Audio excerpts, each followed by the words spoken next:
There was a lot of kind of dovish rhetoric with Trump's election campaign.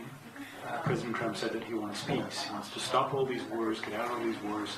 At the same time, some of the people who were selected for his cabinet, they weren't exactly very peaceful-minded in the past. In fact, some of them made some pretty belligerent statements and described the world in really simple terms, where the good guys and the rest of them will just have to live by our rules, in some cases.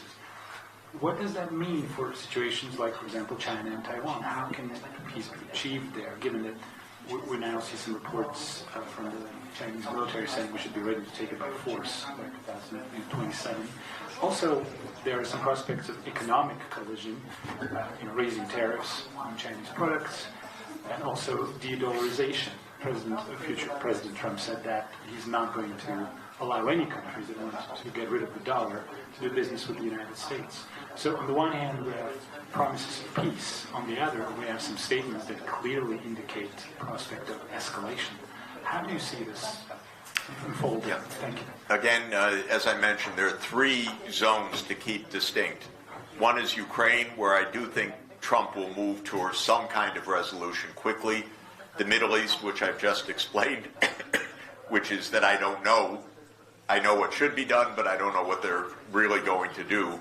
And the third is China. The mood in the United States and China, in the, actually not only the political elite, but actually the public, because of the mainstream media, is hugely anti-China. So very rabid anti-China talk, and as you said, Arthur, talk even about war with China. We'll lose that war if there's a war with China, or we'll all get blown up, one of the two.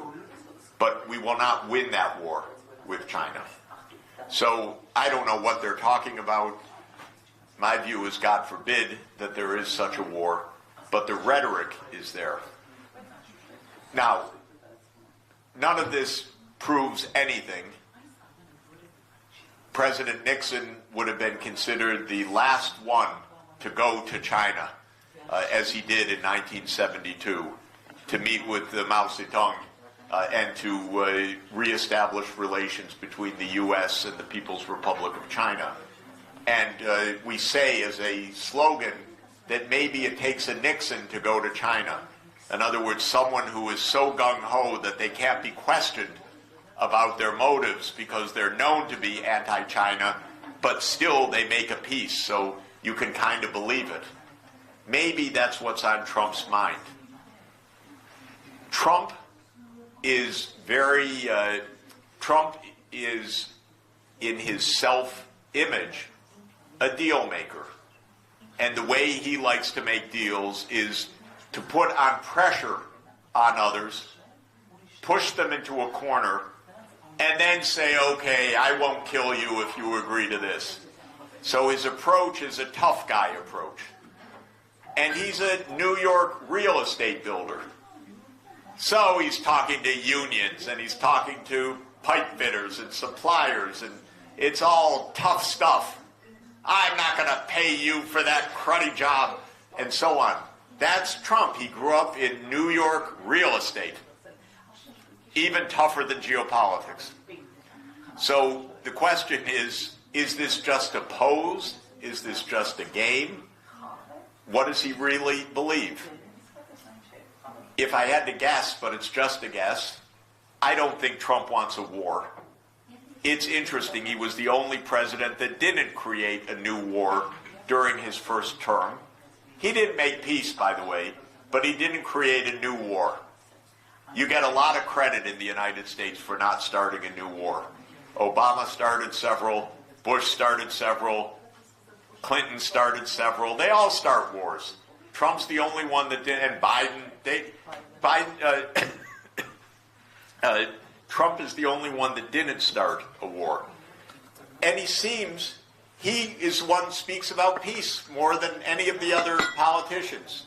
Even though he speaks in a very nasty tone and insults and so forth, he says things like, I want to stop the war so that more people don't die in Ukraine.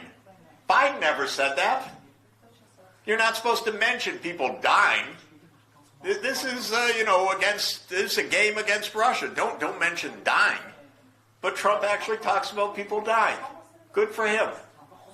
So this is maybe a glimmer of hope. He's also a rabid protectionist by ideology. He loves tariffs. He doesn't understand economics very well. He doesn't understand the benefits of trade. The concept, by the way, of trade in economics is that both sides win by trade. This is something Trump doesn't understand very well. Both sides winning. So I think on trade he's a protectionist. I think when it comes to war, he doesn't want war. He is surrounded by people who are very tough-talking, very anti-China. But what does it really mean? We don't know. Again, if I were Donald Trump, stopping a war with China is easy. You say, Taiwan is part of China.